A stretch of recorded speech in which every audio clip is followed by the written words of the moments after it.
যুক্তরাষ্ট্রের ক্যালিফোর্নিয়া অঙ্গরাজ্যের লস অ্যাঞ্জেলসে দাবানলে অন্তত ৫ জনের মৃত্যু হয়েছে। এলাকা ছেড়েছেন লক্ষাধিক বাসিন্দা।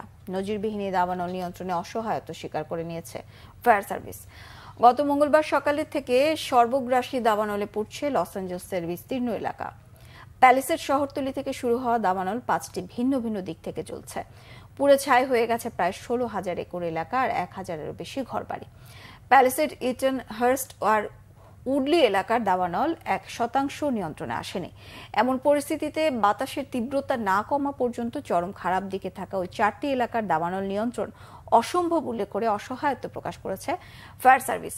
এ পর্যন্ত উদ্ধার করা মৃতদেহের ৫ জনই ইটন অঞ্চলের। প্রাণ বাঁচাতে এলাকা ছাড়া লক্ষাধিক বাসিন্দার মধ্যে ৩৭,০০০-ই প্যালিসেড শহরতলির। দুর্যোগের সুযোগে লুটতরাজকারীদের প্রতি হুঁশিয়ারি দিয়েছেন লস অ্যাঞ্জেলস পুলিশ। সংবাদ সম্মেলন করে শীর্ষস্থানীয় পুলিশ কর্মকর্তা বলেছেন, লুটপাটে জড়িতদের বিরুদ্ধে কঠোর ব্যবস্থার নির্দেশনা দেওয়া হয়েছে। লস অ্যাঞ্জেলসে বহাল আছে জরুরি অবস্থা। ক্যালিফোর্নিয়ার গভর্নরের দপ্তর থেকে জানানো হয়, দাবানলের কারণে হুমকির মুখে ১০ লক্ষাধিক মানুষ। বর্তমান পরিস্থিতিতে যুদ্ধাবস্থার সাথে তুলনা করেছেন আশ্রয় কেন্দ্রে অবস্থানরত দুর্গত এলাকার বাসিন্দারা।